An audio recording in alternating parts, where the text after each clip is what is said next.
स्वागत है आपका एक बार पुनः अतीत की वर्तमान की यात्रा में। 6वीं कड़ी में चलने के पहले देखते हैं 5वीं कड़ी के रिकैप। और खुदाई करते हुए कितना अंदर पहुंचे थे कि आपको इसका पहला हिस्सा दिखा था?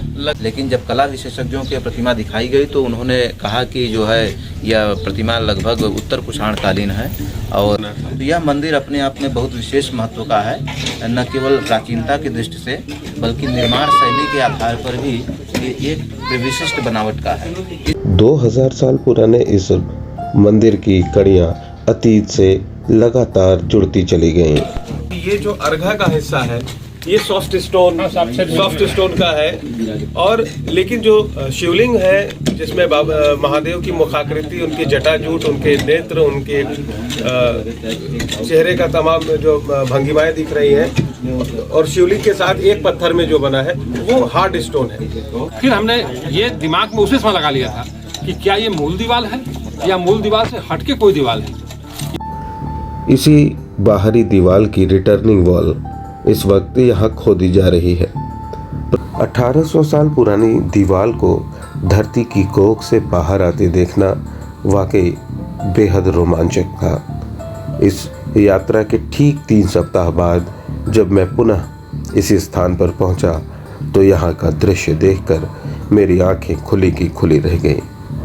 मैंने जिन दीवारों पर अतीत के निशान देखे थे वे वर्तमान में एक बार पुनः जिंदा होकर सामने खड़े थे।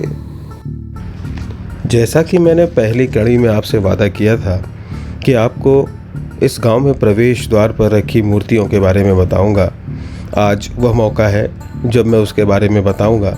मगर उससे पहले आइए हम प्रोफेसर अशोक सिंह जी के साथ चलते हैं उस स्थान पर जहां एक शिलालेख मिला है। और इस वक्त ये जो स्तंभ दिख रहा है ये कुषाणकालीन स्तंभ है। इस पर बहुत ध्यान से हम देखेंगे तो ऊपर के हिस्से कुछ घिस चुके हैं, मगर नीचे अभी भी कुछ अक्षर स्पष्ट पढ़े जा सकते हैं। ये ब्राह्मी लिपि में लिखे हुए हैं और बीएचयू के विद्वान ब्राह्मी लिपि के जानकार इसका अध्ययन कर रहे हैं। और इसमें एक जो बहुत ख़ास बात जो उन्हें मिली है कि इसके आखिर का हिस्सा, नीचे का भी हिसाब देख रहे हैं कि ये निकल चुका है यहाँ से, और हाथ लगाने पर भी एक, तो ये स्थिति, इसके नीचे भी जो हिस्सा था उस पर इसका विवरण लिखा हुआ था। एक ग्रामिक द्वारा इसको खुदवाया गया था और यहाँ लगाया गया था। इसमें ब और भ ये 2 अक्षर मिले हैं जो कहीं न कहीं से बभनियाओं की ओर संकेत करते हैं। अब विशेषज्ञ इसके बारे में विशेष जानकारी जुटाने के लिए इसके आसपास की स्थितियों को परखेंगे, समझेंगे, और फिर आने वाले समय में बहुत सारे और नए राज यहाँ से उजागर होंगे जो भारत की प्राचीन सभ्यता, संस्कृति और धर्म के बारे में कई ऐसे नए मिथकों को सत्य साबित करेंगे जो आज तक सिर्फ मिथक ही बनकर हमारे बीच है।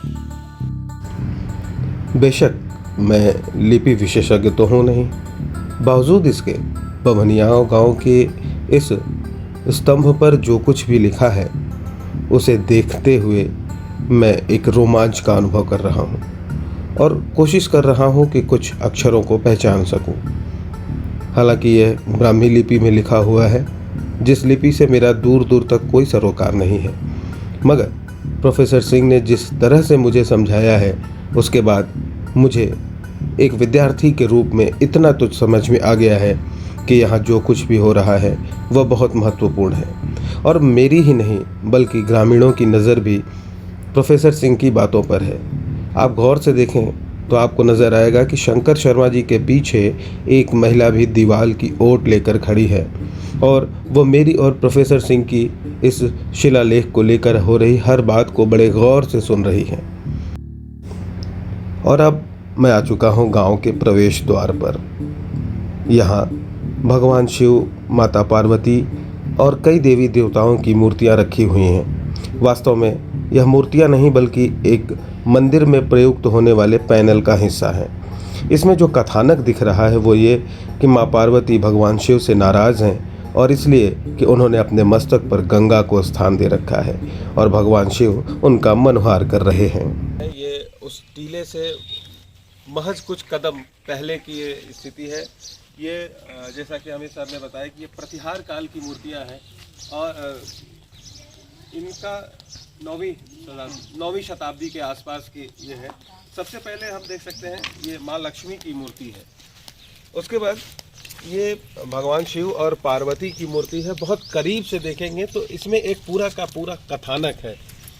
भगवान शिव की जटा से गंगा माँ निकल रही हैं और देवी पार्वती इस बात पे नाराज़ हैं कि आपने गंगा को अपने सिर पर धारण किया हुआ है और भगवान शिव उन्हें मनुहार करके मना रहे हैं। बहुत गौर से देखेंगे तो बाबा का ये त्रिशूल का हिस्सा है और ये हाथ है जो बढ़ते हुए बाकी ठुड्डी तक गया है। ये इस तरह का दुर्लभ चित्र की कृति जो है यहाँ अभी और कहीं भी देखने को नहीं मिली। उसके ठीक बगल में महिषासुर मर्दिनी का जो स्वरूप है, ये महिषासुर मर्दिनी का ये सारे जो पैनल के रूप में इस्तेमाल किए जाते थे मंदिर के दीवार पर, इस तरह से दरवाजे के पास लगाए जाते थे कि अंदर से भी आकृति दिखती थी और बाहर से भी दिखती थी। उसके बाद हम देखते हैं ये बड़ी मूर्ति है, ये हनुमान जी की है और पहचान इस जो हिस्सा बचा हुआ है उसमें जो ये पूंछ का हिस्सा दिख रहा है, इस पूंछ के हिस्से से ये चिन्ह प्रमाणित हो रहा है कि ये हनुमान जी की का विग्रह है। तो इसको यहाँ पर इस तरह से गांव के लोगों ने बहुत हिफाजत से सहेज के रखा है, बहुत इसको पूजा भी करते हैं और कभी किसी तरह का नुकसान नहीं होने दिया गांव के लोगों ने। ये इस गांव के लोगों की बड़ी बात। गांव से बाहर निकलते निकलते हमारी नज़र एक और कलात्मक वस्तु पर पड़ी। ये है सैकड़ों साल पुराना कोल्हू। इस पर की गई खूबसूरत नक्काशी देखकर लगता ही नहीं कि ये कोल्हू है, लगता है ये कोई बहुत खूबसूरत कलाकृति है। गांव के लोगों के लिए यह रोज़ की बात है, इसे रोज़ देखते हैं, मगर बभनियाव आने वालों के लिए यह कोल्हू किसी आकर्षण से कम नहीं है। बभनियाव में उत्खनन के दौरान मिले 3500 साल पुराने अवशेषों को देखने के लिए भारत की भावी पीढ़ी आज बभनियाव आई है। ये युवक युवतियाँ कौन हैं, किस विश्वविद्यालय से जुड़े हैं, किस पाठ्यक्रम के हैं और यहाँ हो रही खुदाई से इनका क्या नाता है, यह जानने के लिए हम देखते हैं बभनियाव की अतीत की वर्तमान की यात्रा की अगली कड़ी। 7वीं कड़ी में हम जानेंगे कि खड़ी धूप में भी इन युवक युवतियों ने आखिर बभनियाव का दौरा किया तो क्यों किया और मिट्टी के इस ढूहे पर खड़े होकर वे किस काल को समझने की कोशिश कर रहे हैं। यह सब जानने के लिए आप देखते रहिए हमारे इस धारावाहिक को। अगली कड़ी में फिर मिलेंगे नई जानकारियों के साथ, नए तथ्यों के साथ और विस्तार से चर्चा करेंगे इन युवक युवतियों के बारे में और इनके जिज्ञासाओं के बारे में।